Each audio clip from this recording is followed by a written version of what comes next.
మన నగరాన్ని ప్రపంచ స్థాయి నగరంగా తీర్చిదిద్దుకోవడానికి మనకు చేతనవుతుంది, మనకు సాంకేతిక నైపుణ్యం ఉంది, మన దగ్గర అన్నీ ఉన్నాయి. అన్నీ మనకు ఉన్నప్పుడు కావాల్సింది ఒక్కటే చిత్తశుద్ధి. చిత్తశుద్ధి ఉన్న నాయకుడు ఉంటే ఏమైనా చేయొచ్చని ఈ ప్రాంతాన్ని అభివృద్ధి చేసిన చంద్రబాబు నాయుడు గారు, రాజశేఖర రెడ్డి గారు నిరూపించారు. మరి ఈరోజు మనం ఎందుకు చేసుకోకూడదు? మీరు ఆలోచన చేయండి. ఇవాళ లక్షలాది మంది వివిధ ప్రాంతాల నుంచి ఇక్కడికి వచ్చి శాంతి భద్రతతో కూడుకున్న ఉద్యోగ భద్రత ఈ ప్రాంతంలో మనం ఇవ్వగలిగినము అంటే ఆనాటి ముఖ్యమంత్రులు రచించిన ప్రణాళికలే ఈరోజు మనకు వేదికగా మారినాయి.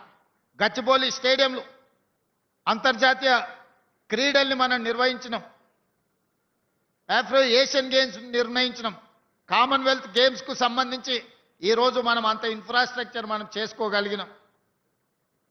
ప్రపంచ స్థాయి మిలిటరీ గేమ్స్ మనం ఇక్కడ నిర్వహించుకున్నాం ఆనాడు. కానీ మధ్యలో గచ్చిబౌలి స్టేడియంలన్నీ పెళ్లిళ్లకు, పేరంటాలకు వేదికలుగా మారినాయి. క్రీడలలో రాణించి ఒలింపిక్స్లో గోల్డ్ మెడల్ తేవాల్సిన మన ప్రాంతం దాదాపుగా 15 సంవత్సరాలు క్రీడలలో నిర్లక్ష్యానికి లోనైంది.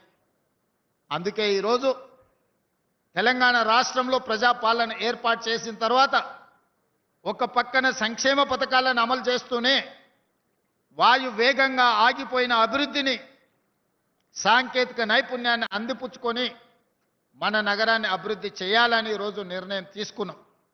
అందులో భాగంగానే తెలంగాణ రైజింగ్ 2047 అనే ఒక విధానపరమైన ప్రణాళికను సిద్ధం చేస్తున్నాము. 2047కి మనకు స్వతంత్రం వచ్చి 100 సంవత్సరాలు పూర్తి చేసుకోబోతున్నాం.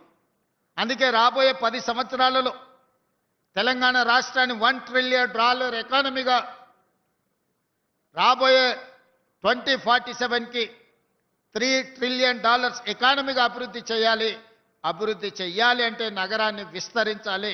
నగరాన్ని విస్తరించాలి అని అంటే పాత నగరాన్ని, అది ఓల్డ్ సిటీ కాదు, ఒరిజినల్ సిటీ, ఆ ఒరిజినల్ సిటీని ఒక గోల్డెన్ సిటీగా తీర్చిదిద్దాలంటే మూసి ప్రక్షాళన చేసి తీరవలసిందే.